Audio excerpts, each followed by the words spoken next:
What's up? This is Hec Dolo, and you're watching Behind the Beats. I'm feeling. I'm feeling. I'm feeling. Baby, when your heart, what would you heart? How did you get into production? I got into production because originally I used to rap, like back in like 90, 91, and you know, a lot of people around me had their producers established and their little cliques and groups, and you know, I didn't know how to make music at the time, and I rapped and I couldn't really get anybody to give me beats, and it was like, yo, I need a beat, and everybody was like fronting, so I was like, oh man, so I was like, you know what, I'm gonna make my own beats. So, you know, that's what sparked the interest in production. So basically out of necessity. Out of necessity is how everything started. So. Okay. Who are your production influences? Say a big one. I tell everybody this, and they always look at me like, huh? Large Professor was a big influence for me, like in the 90s. I mean, as much as I love Pete, Primo, you know, Dilla, and everybody else, and, you know, Scratch and all the other producers, like, Large Pro was just a big influence for me somehow. I just liked the way his production was, and it was like real smooth. It was like seamless the way everything flowed. You know, like Primo has that very choppy style that works for him. I like my production to sound seamless. It just transitions and it just sounds as though it's being played live in a sense. So he always had that for me. That's what influenced me as far as and why I gravitated toward his style of music.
Your name has been thrown around certain circles in the DC area as one of the best knowledgeable cats when it comes to records.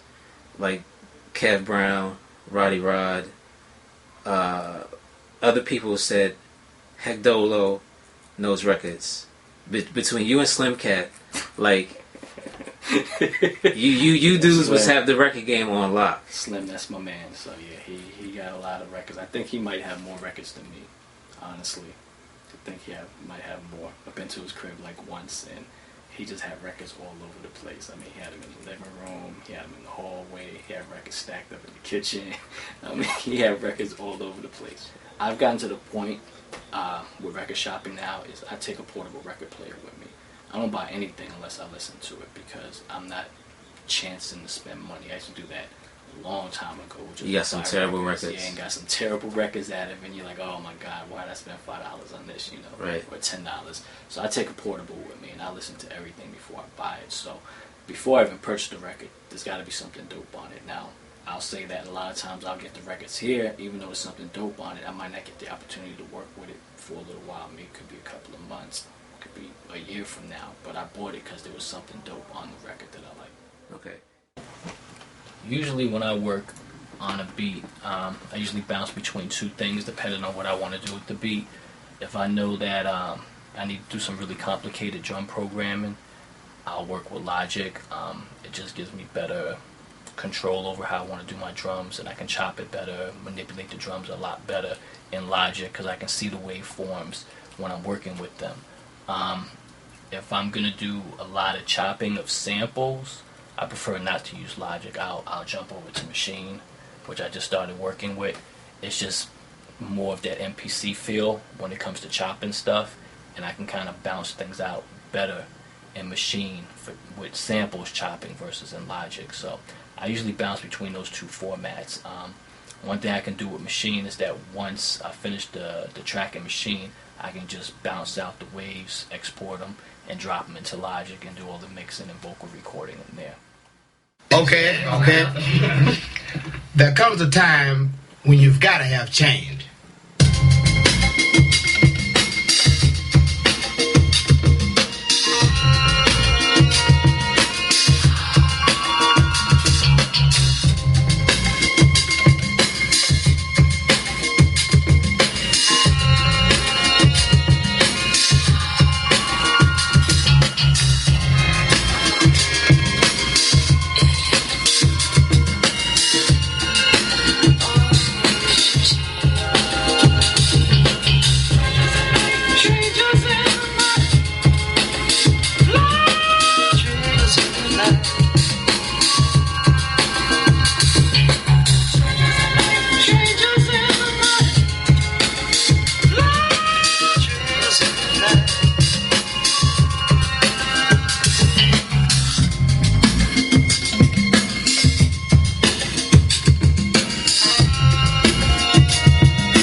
Sometimes I'll start working with a sample if I like the sample, and I'll figure out how I want the sample to move and get all the chops for that to run, and then I'll go behind and start putting drums under it.